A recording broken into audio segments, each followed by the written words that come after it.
नमस्कार। आज हम शिव जी के अवतार हनुमान जी की कहानी सुनेंगे। बजरंगबली श्री हनुमान की माता अपने पूर्व जन्म में इंद्र के दरबार में एक अप्सरा थी। वह बहुत सुंदर थी। उसका नाम पुंजिकस्थला था। वह बहुत चंचल स्वभाव की थी। एक दिन उसने चंचलता के कारण ध्यान में लीन एक साधु के साथ अभद्र व्यवहार किया, जिसके कारण उसे गुस्सा आ गया। तो उन्होंने पुंजिकस्थला को श्राप दिया, तुम वानरी का रूप धारण कर लोगी। अपनी इस हरकत के कारण पुंजिकस्थला को आत्मग्लानि हुई, जिसके कारण उसने ऋषि से माफी मांगी।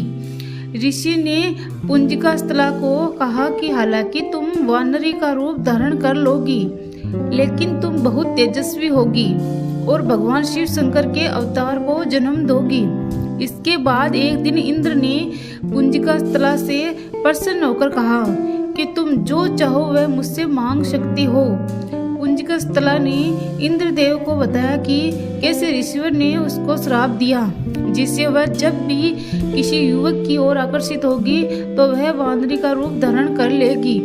वह अब श्राप से मुक्ति पाना चाहती थी। इंद्र ने पुंजिकस्थला को कहा कि हालांकि तुम वानरी का रूप धारण करोगी, लेकिन तुम जिस युवक से आकर्षित होगी वह तब भी तुमको स्वीकार करेगा।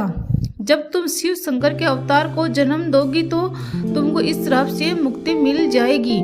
इसके बाद इंद्र के कहने पर पुंजिकस्थला अंजनी के रूप में धरती पर आ गई। एक दिन जब वह ऐसे ही भ्रमण कर रही थी तो उनको एक युवक दिखाई दिया। अंजनी उस युवक की तरफ आकर्षित हो गई, जिससे उसका चेहरा वानरी का हो गया। अंजनी ने अपना चेहरा युवक से छुपा लिया।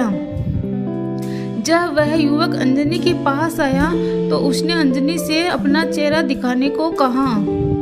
अंजनी ने कहा कि मेरा चेहरा बहुत बदसूरत है, लेकिन जब अंजनी ने देखा तो वह युवक भी वानर के रूप में है।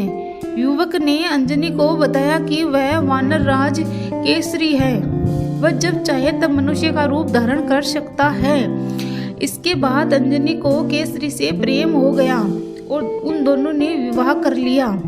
शादी के बाद भी बहुत समय तक उनकी कोई संतान नहीं हुई। संतान की इच्छा को लेकर एक दिन अंजनी मातंग ऋषि के पास पहुंची तो मातंग ऋषि ने अंजनी को 12 वर्ष तक नारायण पर्वत स्थित स्वामी तीर्थ जाकर उपवास करके तप करने को कहा। अंजनी ने संतान प्राप्ति के लिए ऐसा ही किया। अंजनी की तपस्या से प्रसन्न होकर वायुदेव ने अंजनी को वरदान दिया कि तुमको बहुत बलशाली पुत्र प्राप्त होगा। यह वरदान मिलने के बाद अंजनी शिव की तपस्या करने लगी। शिवजी की अंजनी की तपस्या से प्रसन्न होकर प्रकट हुए और वरदान मांगने को कहा। अंजनी ने शिवजी को ऋषि के श्राप की बात बताई और कहा कि यदि मैं आपके अवतार को जन्म दूंगी तो ही मेरा कल्याण होगा, इसलिए कृपा करके आप मेरे गर्भ से जन्म लीजिए। शिवजी ने अंजनी को आशीर्वाद दिया।